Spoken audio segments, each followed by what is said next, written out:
생생하게 상생하며 YTN 라디오 생생경제. 안녕하세요. YTN 라디오 생생경제 김혜민입니다. 오늘 검색어 1위는 일본 제품의 정보를 제공하는 노노재팬 사이트입니다. 이 사이트 제작자는 강제징용 피해자인 이춘식 할아버지께서 당신 탓이라고 하시는 부분에서 울컥했다며 불매운동의 목적은 강제 보복 대응이기 이전에 강제징용 피해자에게 공감과 위로를 전하는 데 있다고 밝혔습니다. 그러면서 무조건 쓰지 말라고 하는 게 아니라 대신 쓸 수 있는 대체제를 사이트를 통해 알려주고 있는데요. 무조건 국민들의 불매운동은 감정적이다라고 비판하는 사람보다 무조건 불매운동을 해야 한다라고 주장하는 사람보다 훨씬 세련되고 현실적인 저항이어서 기분이 좋았습니다. 싸움이 길어지면 현명하게, 멋지게, 세련되게 싸워야 합니다. 우리는 충분히 그럴 수 있습니다. 왜요? 많이 싸워봤으니까요.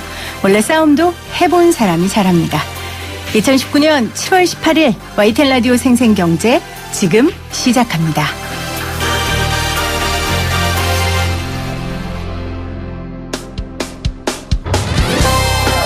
쉬운 경제, 살아있는 경제, 우리 집 경제 이야기, YTN 라디오 생생경제.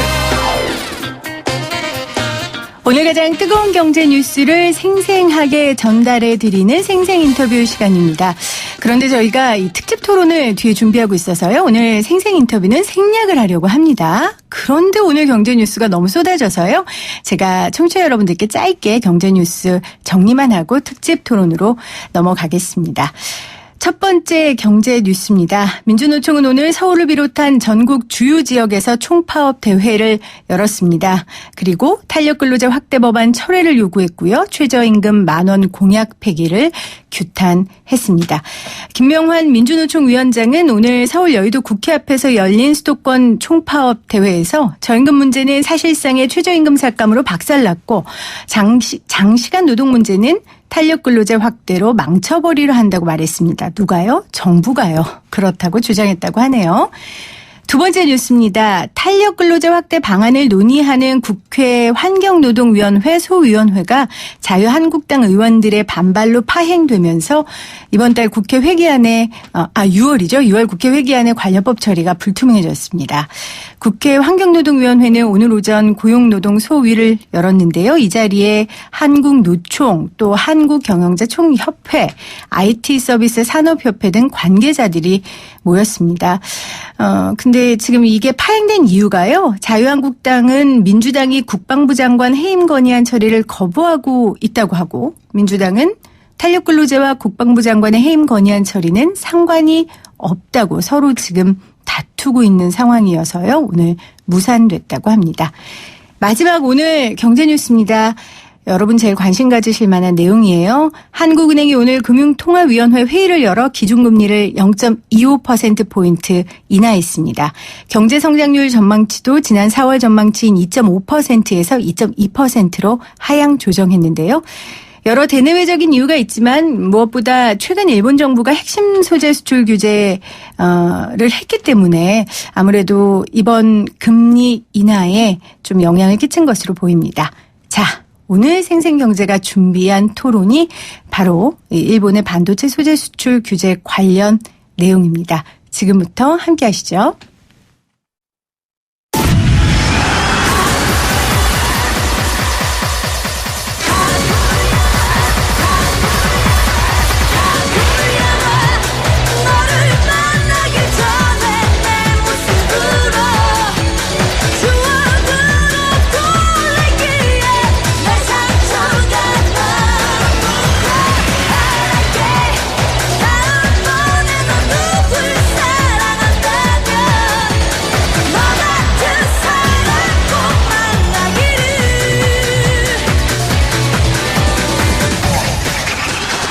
지금 흐르는 이 노래 나쁜 남자와 이별을 하고 부르는 여자의 부르짖음입니다. 제가 일본에게 이 노래를 좀 돌려주고 싶어서요. 여기서 뭐 다 돌려놓으라고 하는데 뭐 일본에게 다 돌려놓으라고 한다고 해도 안 돌려놓을 것 같고요. 그냥 이번 기회에 저희가 위기 잘 극복하고요. 좋은 남자 새로 만나는 것처럼 저희도 새로운 길을 좀 찾아야 하지 않을까 싶습니다. 그래서 오늘 준비한 토론이고요. 이 노래에서 이 부분은 제가 일본에게 좀 들려주고 싶네요. 다음번에 너 같은 사람 꼭 만나기를. 이 부분을 좀 들려주고 싶습니다. 일본의 무역 제재를 시작으로 한 한일 갈등이 끝을 모르고 달려갑니다. 뭐 화도 나기도 하고 싸우기도 하고 어르기도 하고 할 수 있는 모든 일을 다 해야 하지만 중요한 건 대안을 세워야 하는 거겠죠. 특히 우리의 먹거리 이 반도체 부분은 충격이 큰 만큼 조금 더 면밀하고 세심하게 대책을 세워야 할 것 같습니다. 오늘 생생경제 반도체 관련 이야기 나눠보고자 하는데요. 여러분들 방송 들으시면서 여러분들의 다양한 의견, 지혜, 쓴소리 무엇이든 받겠습니다. 샵 0945 우물정 0945로 함께해 주시고요. 유튜브 들어오셔서 검색창에 YTN 라디오 치시면요. 보이는 라디오로도 함께 하실 수 있습니다. 자, 오늘 저와 함께 토론으로 임해 주실 두 분 모십니다. 한국폴리텍대학 반도체 시스템학과 김상용, 하종우 교수 모셨습니다. 안녕하세요, 교수님. 네, 안녕하세요. 네, 반갑습니다. 네, 교수님도 두 분이 지금 굉장히 긴장하고 계세요. 왜냐하면 지금 대한민국에서 제일 뜨거운 이슈고 예. 우리 국민들이 제일 지금 관심 갖고 있는 문제이기 때문에 네, 굉장히 긴장하고 계시지만 긴장 안 하셔도 됩니다. 오늘 우리 청취자분들께 편안하게 이야기해 주셨으면 좋겠습니다. 자, 김상용 교수님, 하정우 교수님 두 분 모두 한국폴리텍대학 반도체 시스템학과 교수라는 공통점도 있지만 두 분 모두 이 대한민국 굴지의 반도체 기업에서 근무한 경력이 있으시더라고요. 우리 김 교수님 어디서 근무하셨어요?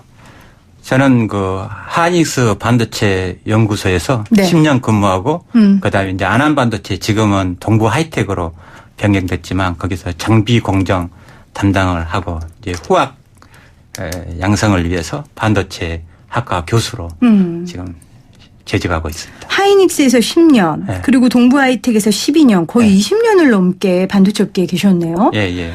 그래서 제가 그때 보니까 무슨 반도체 피플? 뭐 어디에 선정되셨던데 예. 자랑해 주세요. 예, 뭐 크게 자랑할 건 아니고요. 네. 반도체의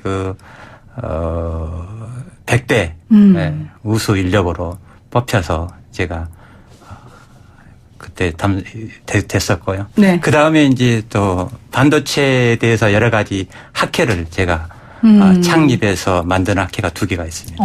그렇군요. 그래서 우리나라 그거를 또 이끌었고 네. 여러 가지 나름대로 열심히 한다고 네.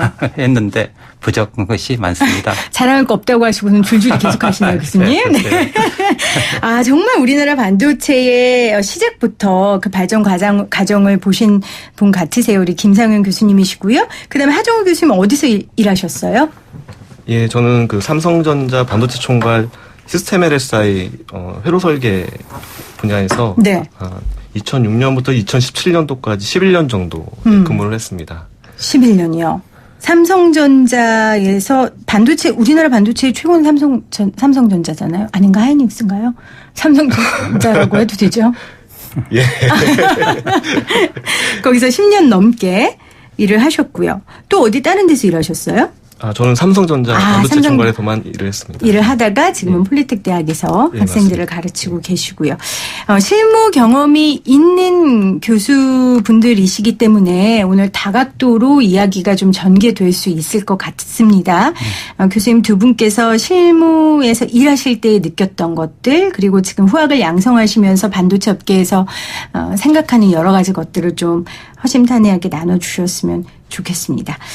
자, 두 분이 보는 이번 일본의 수출 규제 파문, 일단 어떻게 보셨는지 좀 궁금합니다. 우리 김 교수님. 예. 좀 많이 황당하기도 하고 그렇습니다. 네. 예. 지금 일본의 반도체 소재 수출 규제의 상황을 접하고 많은 국민들이 걱정하고 염려하시는데요. 분명한 것은 반도체 업계뿐만 아니라 우리 경제 전반에 네. 영향을 줄 걸로 생각을 합니다. 그래서 이런 상황들을 저희들은 인정을 하고 다른 관점에서 우리가 냉철하게 네. 들여다보는 기회가 됐으면 좋겠습니다. 네, 냉철하게 들여다보는 기회가 됐으면 좋겠다. 사실은 이런 네.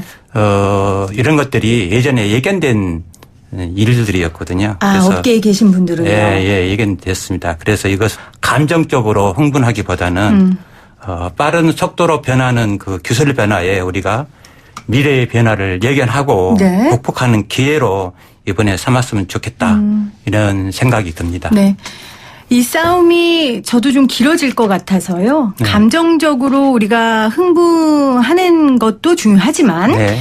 그렇지만 실질적으로 이런 전문가나 정부에서는 냉철하게 이 사안을 판단하고 우리가 해야 될 일을 좀 스텝 바이 스텝으로 하는 게 중요할 것 같아서 그렇습니다. 오늘 두 분을 좀 모셨습니다. 우리 하 교수님은 어떻게 보셨어요? 예, 저도 좀 황당했고요. 네. 다분히 정치적인 의도로 생각이 되고요.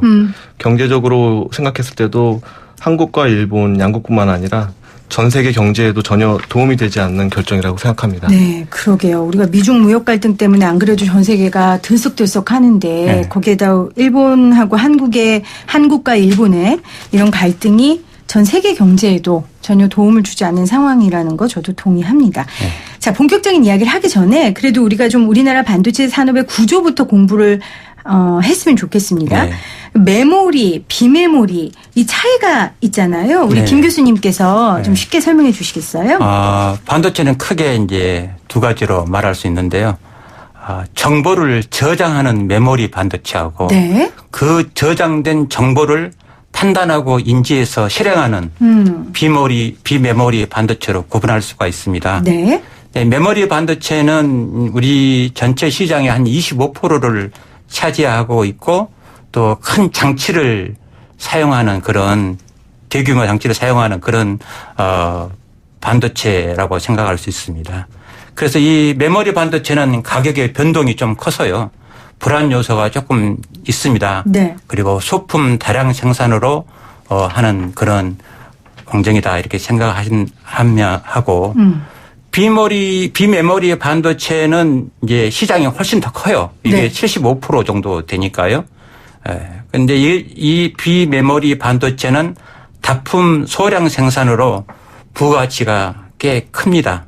그래서 앞으로 다가올 4차 산업혁명 시대에는 이 비메모리 반도체 시장이 더욱더 확대되리라고 생각을 합니다. 네. 자, 메모리 반도체와 비메모리 반도체로 나누어지는데 정보를 저장하는 메모리 반도체, 네. 그리고 정보를 판단하고 인지하고 처리하는 게 비메모리 예, 반도체라는 예. 거죠. 그러니까 비메모리 반도체가 조금 더 똑똑한 애네요. 그렇게 이해해도 돼요? 네, 똑똑하고 더 복잡한 애네요. 예, 그렇죠. 네. 이제 그를 다양한 거를 네, 다양한 거 좀 제가 좀 중학교 무슨 2학년 말씀인지 수준으로 이해가 됩니다. 해석을 예. 좀 예. 해드릴게요. 그리고 이 메모리 반도체는 가격 변동이 굉장히 커서 좀 불안하고 예. 다품종 소량 생산하는 거고요. 맞나요? 반대로. 반대예요? 반대로, 소품종 소품종 다량 다량 생산하는 게 생산입니다. 예, 메모리 예, 반도체고요. 예, 예. 비메모리 반도체는 그러면은 반대로 다품종 소량 생산하고 예, 예. 부가가치가 크고 예. 그리고 앞으로 4차 산업시대에 더 필요한 예. 반도체다. 그렇습니다. 아, 공부 잘했어요. 자, 그러면 우리 하 교수님께 제가 이 질문을 드릴게요. 그런데 우리나라는 지금 메모리 반도체에 집중하고 있는 거죠. 우리 시장의 대부분은. 맞습니까? 예, 맞습니다. 이것도 반대로 알고 있나요? 아니죠, 맞죠? 예, 맞게 네. 말씀하셨습니다. 그 이유가 뭡니까? 예, 그 이유는 메모리 반도체 산업하고 비메모리 반도체 산업의 특성에서 찾을 수 있을 것 같은데요. 네. 메모리 반도체는 비메모리 반도체에 비해서 반도체 회로 설계 기술 면에서는 진입이 쉽다고 할 수 있습니다. 아, 기술 진입이 쉽군요. 기술 면에서. 네. 대신 동일한 기능을 수행하는 반도체를 더 작게 만들기 위해서 미세 공정 기술이 필요하기 때문에 고가의 생산 장비와 인프라를 구축하기 위한 대규모 자본이 필요한 분야입니다.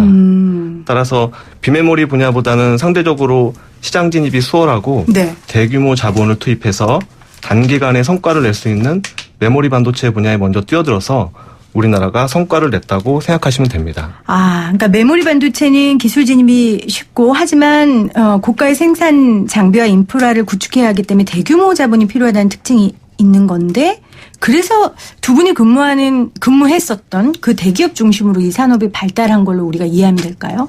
그렇게 이해하셔도 무방할 것 같습니다. 왜냐하면 대규모 자본을 당장 투자할 수 있는 데는 대기업이니까요. 그죠? 네. 그런 것도 있었고 네. 이제 초창기에 우리가 80년 초에 이게 이제 반도체 거래 실질 시작을 했거든요. 네.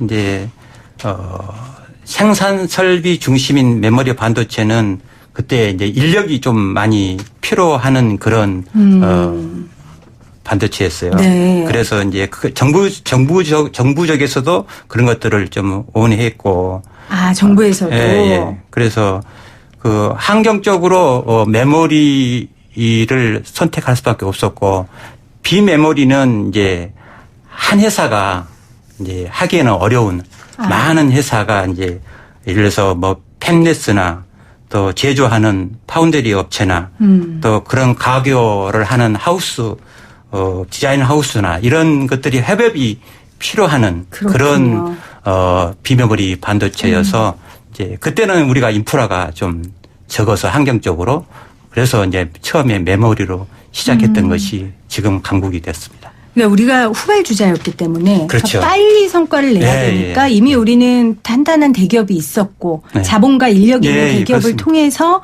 생산할 수 있는 이 메모리 반도체를 좀 중점적으로 시작을 한 거군요. 그렇다고 보면 됩니다. 자, 기본적인 공부를 했습니다, 여러분. 여러분들도 우리 방송을 들으면서 좀 쭉 따라오셨으면 좋겠는데 지금 문자를 좀 소개할게요. 8824님, 제 아들이 하이닉스 6년째 다닌대요. 지금 부천 약대오거리의 동부 하이텍 회사 바라보며 방송 듣고 있습니다. 네. 걱정과 함께 살짝 두려움도 느껴집니다. 잘 대처해서 꼭 반전의 기회로 삼으셨으면 좋겠습니다. 이렇게 보내주셨어요. 아드님이 반도체 회사 네, 다니니까 네. 여러 걱정이 좀 많으신 것 같아요. 3358님은 제가 더 화가 나는 건 우리나라 기업입니다. 세계 제일이라고 하면서 1년에 수십 주씩 순이익 낸다면서 어떻게 기업의 흥망성쇠를 일본의 손에 맡깁니까? 그것도 예견했다면서 이렇게 또 분노해 주셨는데요. 오늘 방송 들으시면 좀 이 이유를 좀 찾으실 수 있을 것 같아요. 네, 그렇습니다. 자, 그러면 현안 이야기를 해보도록 하겠습니다. 지금 일본 수출 규제에 직격탄을 맞는 분야는 그럼 어디라고 봐야 할까요, 김 교수님? 이거는 뭐 우리 이 경제 전반에 미치는 영향이 좀 크리라고 생각을 하고 있습니다. 네. 그래서 일본 수출 규제 대상으로 우리가 가장 아픈 것이 세 곳의 소재 부품이었습니다. 먼저 처음에는 반도체 공정에서 필수 소재인 고순도 불합가스. 요즘 많이 나오는 거 뉴스에. 일명 불산이라고 하죠. 네. 그래서 반도체 공정 중에서 크리링, 세정이라 하는 공정에 많이 쓰고요. 그다음에 식각하는, 애치하는 공정에서 많이 쓰는 그런 고순도 소재입니다. 네. 그리고 불화수소. 두 번째는 폴리이미드 소재인데요. 이게 이제 TV나 스마트폰 저조에 사용되는 그런 소재입니다. 네. OLED라고 많이 들어보셨을 겁니다. OLED가 삼성, LG 이런 데서 예, 굉장히 그렇죠. 네, 주력하고 있는 거잖아요. 네. 그다음에 이제 세 번째 포토 감각액인 포토 레지스트입니다. 그래서 사진처럼 반도체 회로 패턴을 이제 생성하는데 사용되는 소재이거든요. 그래서 이번에 적용될 EUV 레지스트가 이제 일본 규제 네. 대상으로 이렇게 되어 있습니다. 네. 불화수소 그리고 플로우린 폴리이미드 예. 이렇게 폴리이미드라고 이렇게 하시면 그냥 폴리이미드라고 예, 하면 예, 됩니까? 예, 폴리이미드 예. 그리고 포토 감광액. 네. 네. 이렇게 세 가지가 이번에 이제 일본 수출 규제 대상으로 꼽혔고 그래서 지금 우리나라의 반도체 업체들이 지금 굉장히 힘들다라는 이야기들이 나오고 있는 겁니다. 그러면 하 교수님, 우리가 반도체 무슨 1위 국가 늘 이렇게 얘기를 하는데 코어 기술은 가지고 있으면서 소재와 또 제조 장비도 일본에 의존하고 있다고 하더라고요. 네, 맞습니다. 왜 이런 구조가 된 거예요? 일본에 의존하는 구조가. 사실 우리나라가 그 메모리 반도체 분야 1위고 네. 그 반도체 강국이라고는 하지만 그 반도체를 제조하는 데 사용되는 장비와 재료는 아직도 해외 의존도가 높은 것이 사실입니다. 네. 그 반도체 장비와 재료 기술은 그 기술 난이도가 높은 분야들로 단기간에 성과가 나지 않기 때문에 그 관련 분야에 대한 꾸준하고 지속적인 투자와 연구 개발이 필요한 분야입니다. 네. 그래서 우리나라도 조금씩 국산화하고 있는 추세이지만 아직까지도 해외 의존도가 높은 실정입니다. 네. 우리나라의 빨리빨리 정신이 여기에도 투영된 겁니까? 김 교수님? 빨리빨리 결과를 내야 되는데. 이제 빨리빨리 해도 이제 테크닉이 기술이 네. 그건 당연하죠. 그것이 돼야 되니까. 네. 그렇게 그리고 기술이라는 게 지금은 너무 빠른 속도로 변화가 있고 거기에 따라가는 그런 빨리빨리 문화로는 좀 어렵지 않을까 네. 생각합니다. 교수님이 처음에 반도체 시작하셨을 때는 김 교수님이 네, 처음에 시작하셨을 때는 정말 초기였나요? 그렇죠. 이제 몇 저는 년도에? 완전 초기는 아니고 저는 80년 말, 90년 초 이렇게 했으니까. 그때 우리나라 반도체계 수준이 어느 정도였어요? 그때는 이제 옴메가를 시작하고 그다음에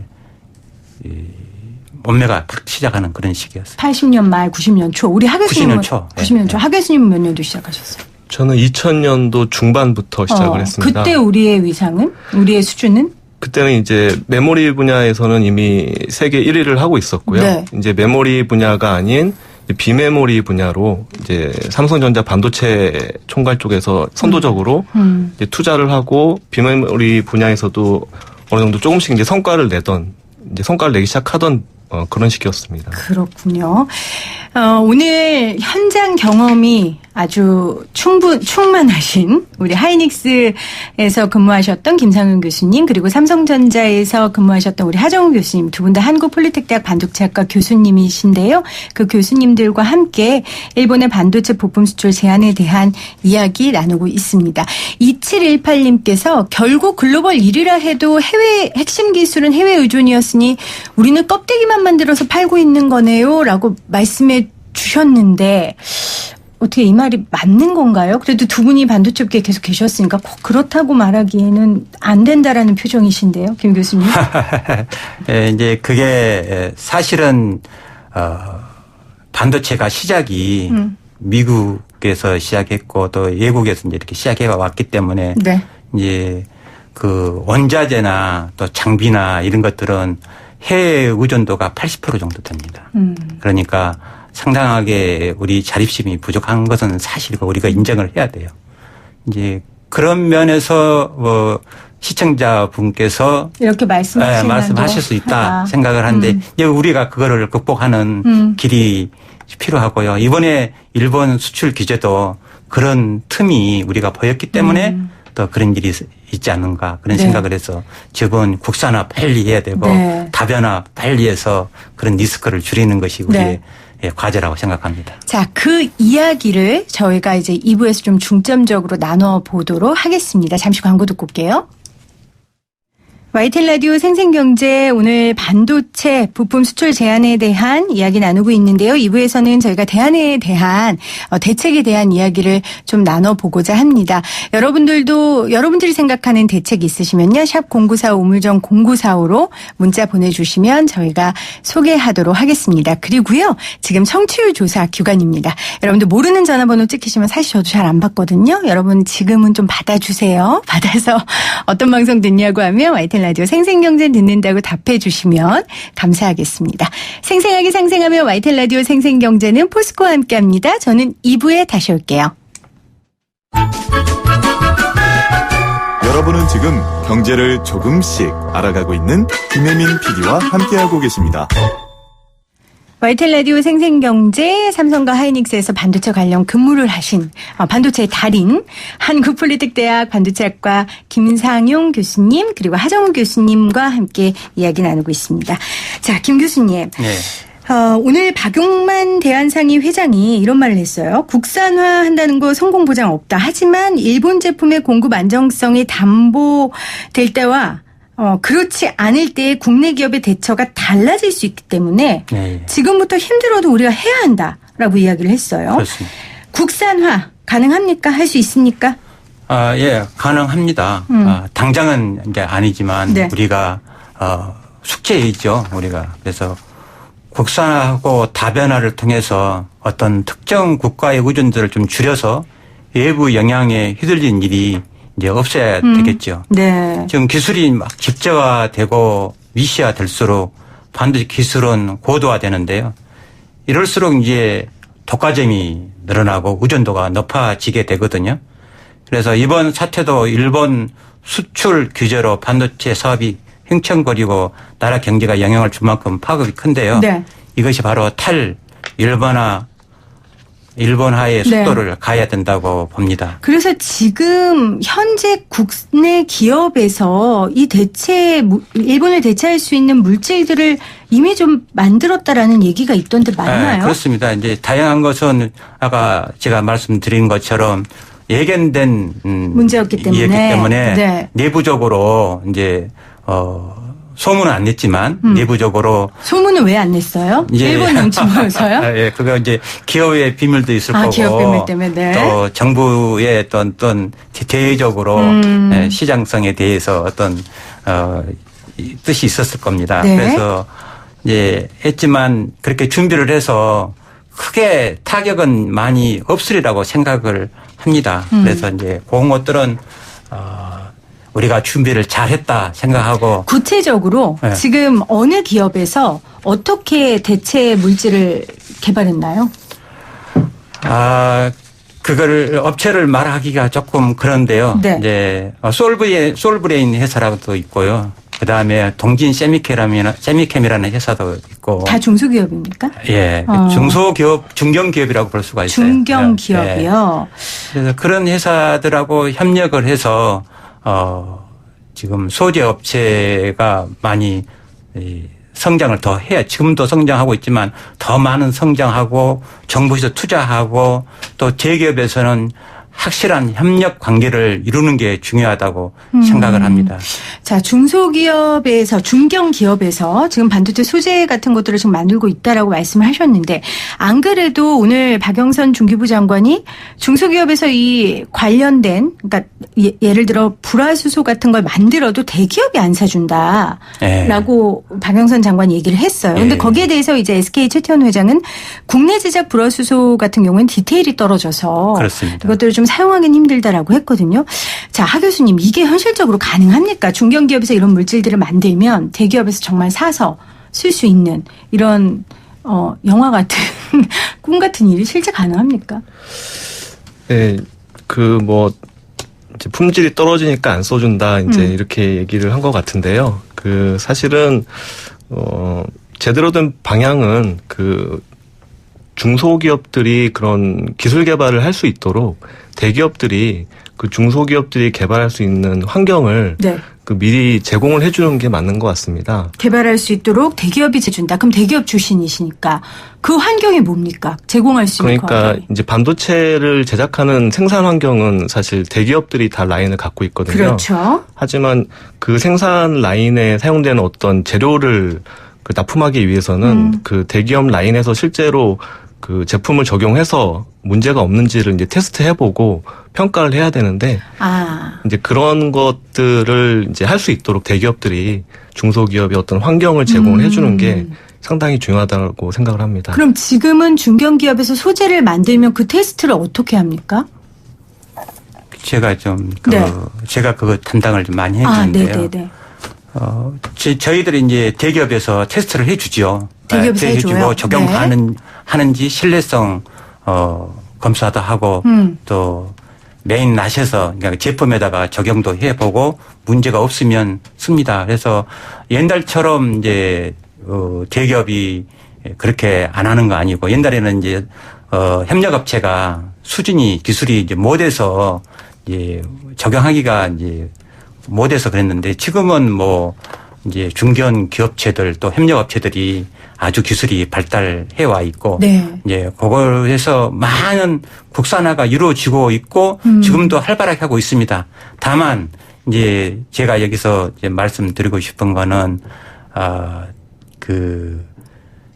대기업이 이제 중소기업 협력업체들의 그런 기술 개발에 대한 그런 원천 기술이나 또 그런 지적 재산권 같은 것들을 인정을 해줘야 되는 거예요. 그럼요. 그래야 창의적인 그런 사업이 활발하게 되고 또 적용해 줌으로써 또 다음 세대의 그런 제품들을 또 대응해서 협력업체들이 만들어지고 그런데 그런 것들이 약간 조금 옛날에 이제 실적이 기술이 부족하다 보니까 그런 것이 있었는데 지금은 충분히 저희 중소기업이 네.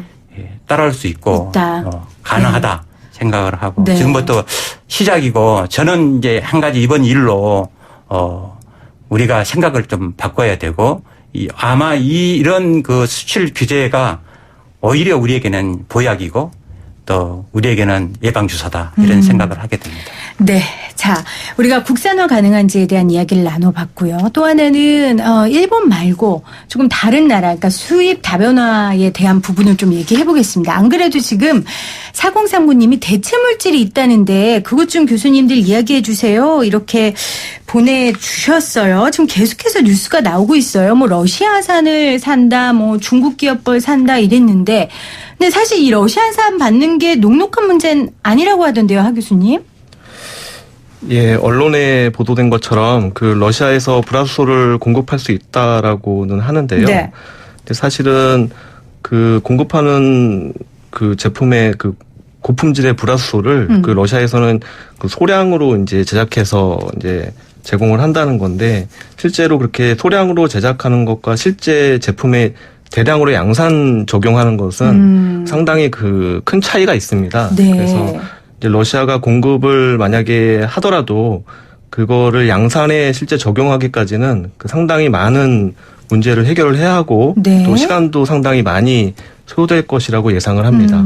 그러니까 러시아산을 적용하려면 어쨌건 이게 이 물건에 잘 맞는지 적합성 평가도 해야 될 테고 그렇죠. 신뢰성 평가도 해야 될 테고 이게 굉장히 또 시간이 걸리는 문제 아니겠습니까? 그렇죠. 그러니까 현실적으로 좀 어렵다라는 말씀이시고요. 그러면 김 교수님 삼성에서 뭐 불화수소 관련해서 중국 기업에서 받았다 뭐 이런 뉴스가 있어요. 네. 한국 반도체 업체가 중국 화학 기업인 빈화그룹으로부터 불화수소를 공급받기로 했다.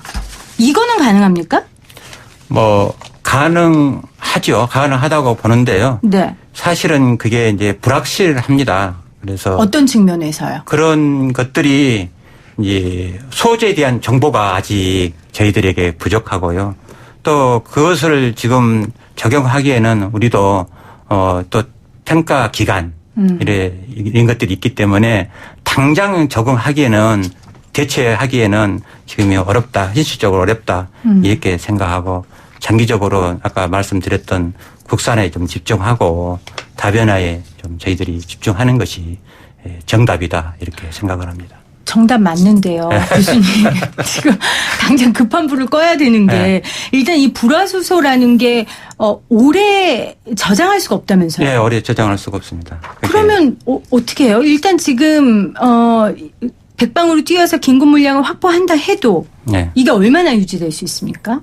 한 3개월 정도. 네. 근데 3개월 안에 신개발을 할 수 없잖아요. 그렇죠. 그 네. 시간 동안. 그러면 우리 3개월 이후에는 어떻게 해야 돼요? 그러니까 이제 지금 이 현실을 걱정 많이 하시는데요. 네.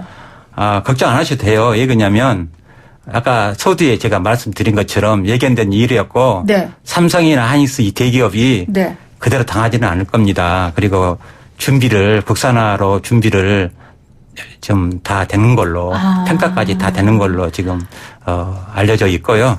그래서 크게 걱정 안 하셔도 라인이 수도한다든가 공장이 수도한다는 일은 없을 겁니다. 하 교수님 동의하세요? 김 교수님 말씀에? 예, 저도 그렇게 희망하고 있습니다.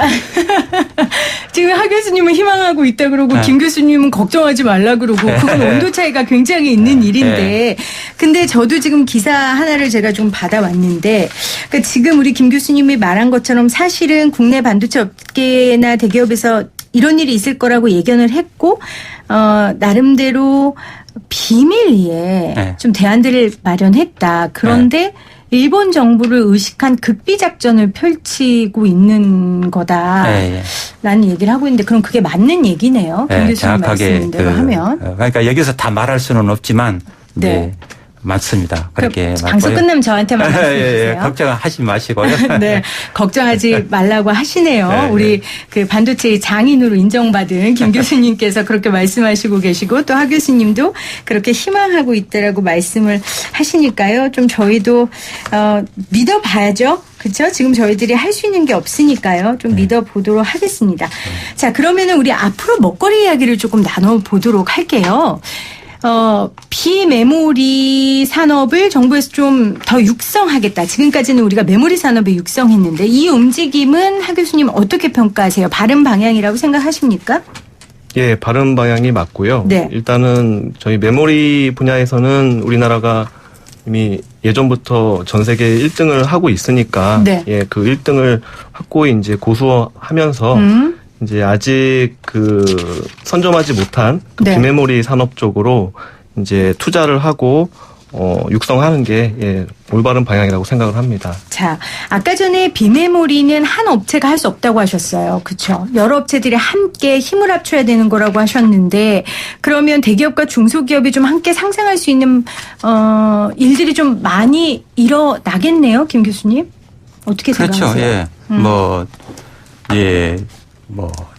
앞으로는 이제 아까 말씀드린 것처럼 기술이 변화가 심하고 예, 기술의 또 하이테크를 원하게 가기 때문에 협업이 돼야 돼요. 그래서 열심히 대기업에서는 소자를 만들어내기 위해서는 네. 거기에 또 소재 업체 우리가 여기서 말씀 안 했지만 앞으로 더 심각한 것은 장비 업체예요.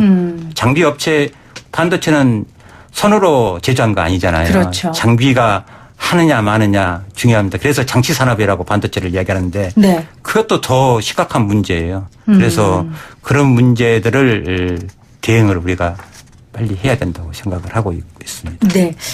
자, 오늘 관련된 이야기를 현장 경험도 있으시고 또 지금 화학을 양성하신 두 분께 들었는데 시간이 지금 모자라네요. 저희가 조금 더 이야기를 나누고 싶은데 또 우리 한국폴리텍대학에서 나오셨으니까 이 이야기는 또 해야 될 것 같아요. 네. 왜냐하면 두 분이 지금 양성하는 제자들이 결국 우리 반도체 업계의 미래잖아요. 한국폴리텍대학에서 그러면 이 반도체학과에서 우리 제자들에게 지금 어떤 공부를 시키시는 거예요? 이 반도체 산업 인력 양성을 위해서 하 교수님. 그 반도체학과에서 뭐 가르치고 계세요? 학생들한테. 늘 가르치고 계세요? 예, 예. 늘 가르치는 거? 김 교수님께서 말씀해 주시겠어요? 예. 저희들은 이제 반도체 장비 관련해서 유지 보수하고 네. 그다음에 반도체 회로 설계 이 두 축으로 저희들이 이제 학과의 학생들을 교육하고 양육하고 있습니다. 네. 네. 그리고 또 폴리텍 대학에서 학생들 가르치는 거 말고도 반도체 업체, 반도체 기업하고 한국 폴리텍 대학이 하는 것들이 굉장히 많더라고요. 네, 맞습니다. 반도체 클러스터도 만드신다고 들었는데 맞습니까? 네, 맞습니다. 지금 저희들이 큰 꿈이 있는데요. 네. 저희 이석행 이사님께서 강력하게 끌고 있는 부분이 있습니다.